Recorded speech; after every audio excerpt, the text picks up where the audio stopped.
اے پیغمبر، کفار سے کہہ دو کہ جن کو تم اللہ کے سوا پکارتے ہو مجھے ان کی عبادت سے منع کیا گیا ہے۔ یہ بھی کہہ دو کہ میں تمہاری خواہشوں کی پیروی نہیں کروں گا، ایسا کروں تو گمراہ ہو جاؤں اور ہدایت یافتہ لوگوں میں نہ رہوں۔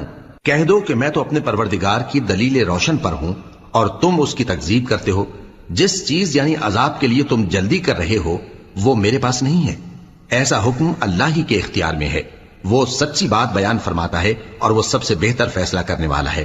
کہہ دو کہ جس چیز کے لیے تم جلدی کر رہے ہو اگر وہ میرے اختیار میں ہوتی تو مجھ میں اور تم میں فیصلہ ہو چکا ہوتا، اور اللہ ظالموں سے خوب واقف ہے۔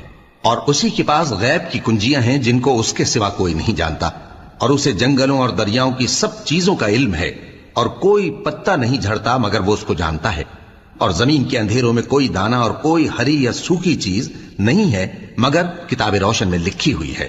اور وہی تو ہے جو رات کو سونے کی حالت میں تمہاری روح